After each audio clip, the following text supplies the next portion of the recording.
Salut toi, pêche Internet. Ces temps-ci, ça mord pas beaucoup, donc je me suis dit que je pouvais faire une vidéo sur les trucs et astuces de pêche. Alors j'espère que vous allez aimer, donc je vous souhaite bon visionnement.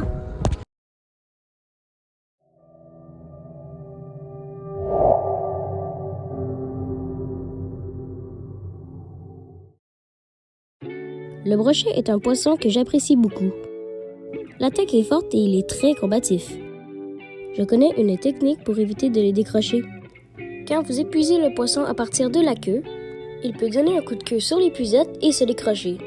À la place, épuisez le brochet à partir de la tête.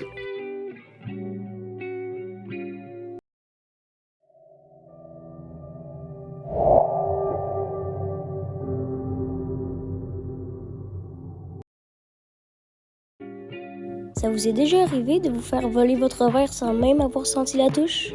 C'est très frustrant. C'est la façon la plus facile de tout dépenser vos verres. Heureusement, il y a une technique très simple pour empêcher cela. Il faut simplement mettre le doigt sur votre ligne. Vous pouvez ensuite sentir les touches sur votre doigt. Simple, mais très efficace.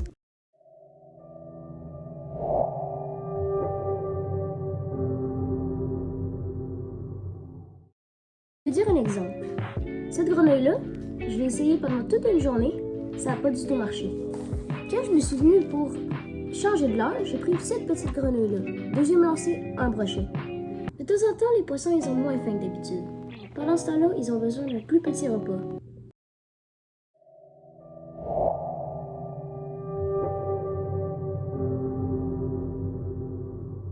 Les fils à pêche.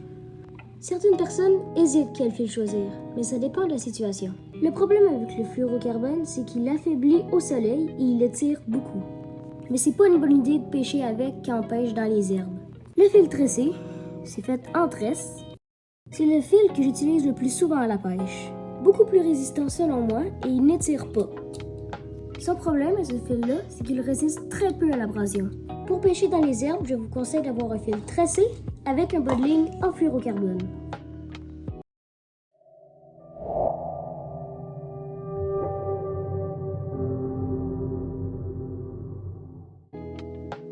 Pêcher tout seul, c'est difficile. Mais épuiser un poisson tout seul l'est encore plus. Ça m'a pris beaucoup de temps avant que je m'y habitue. Au début, je faisais vraiment n'importe quoi. Maintenant, j'y arrive et je vais vous montrer comment. La première étape est de lever le bout de la canne le plus haut possible. La main avec le filet doit être vers le bas et prêt à épuiser le poisson. Le poisson devrait venir.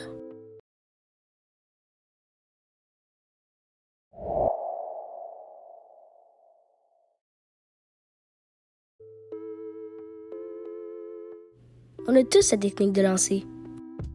Mais c'est pas très facile de lancer quand il n'y a pas de place. Je vais vous montrer comment lancer dans ces conditions. Tu vas mettre ta première main sur le manche et l'autre derrière le moulinet. Et tout ça, la canne levée. Ensuite, tu descends ta canne le plus vite possible en lâchant la ligne.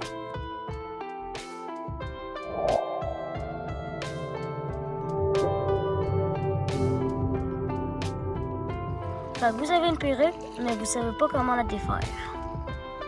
Alors la première étape, c'est de rester calme. Parce que sinon, ça va pas être ton moulinet qui va être inutilisable. Fait qu'on va commencer à enlever un peu de ligne. Puis quand ça reste bloqué, on passe à la deuxième étape. Alors ici, je suis bloqué à cause qu'il y a un petit nœud. Maintenant, ce qu'on va faire, c'est on va essayer de tirer sur le petit nœud. On va tirer juste à temps que la ligne sorte un peu. Alors, et voilà. Bon, ensuite, vous pouvez continuer de dérouler. Puis ça va se défaire. Pour info, ça se peut qu'il y ait beaucoup de petits nœuds. Donc, ça peut prendre un peu de temps. Et voilà, tu as défait la perruque.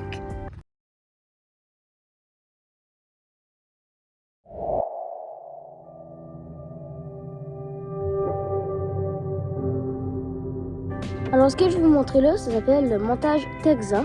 C'est l'un des meilleurs montages qui est anti-jon. Alors, première étape, vous rentrez l'hameçon dans le derrière du leurre. Ensuite, vous le faites sortir par en dessous. C'est pas trop loin qu'on doit le mettre, là. Ensuite, glissez jusqu'à à le petit crochet ici. Maintenant, vous voyez le bout de l'hameçon? Donc, vous allez planter l'hameçon à l'endroit du bout. Vous le faites ressortir et juste le temps ça se le mette sur le côté. Comme ça. Puis pour le rendre en tigeon, c'est plutôt simple. Vous tirez un des bouts du leurre et vous resserrez. Là, le bout de l'hameçon va être protégé par le leurre.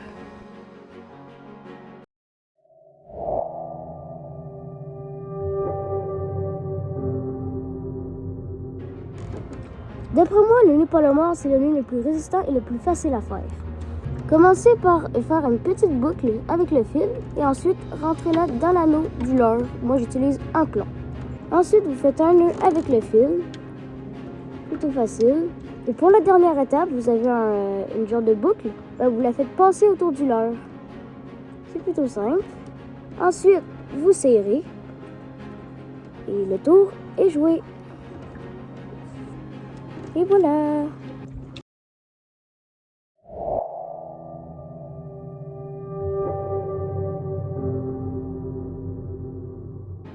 Pour commencer, les poissons, ils attaquent souvent les poils de la grenouille et non la grenouille. Alors, ce qu'on va faire, on va juste un peu les couper, juste un tout petit peu. Et voilà. Et le deuxième. Et voilà. Deuxième chose, c'est que malheureusement, les hameçons, ils ont de la misère à accrocher les poissons. Même s'ils appuient, c'est quand même de la misère parce qu'il y a certains poissons qui s'appuient juste pas de temps en temps sur les grenouilles. Alors, ce qu'on va faire, on va juste un peu les bouger. On les crochit. On les remet ensuite. Et l'autre aussi. Et voilà. Maintenant, on peut bien s'accrocher. Et voilà, la vidéo est terminée. J'espère qu'elle vous a plu. Ok, j'espère pouvoir pêcher bientôt. Comme ça, je pourrai faire une vidéo. Cette vidéo m'a pris beaucoup de temps à monter, donc j'espère qu'elle vous a plu. Si oui, n'hésitez pas à la liker, à vous abonner à ma chaîne et à la partager. J'aime aussi recevoir vos commentaires. Donc à bientôt pour une prochaine vidéo, mais d'ici là, portez-vous bien. Bye!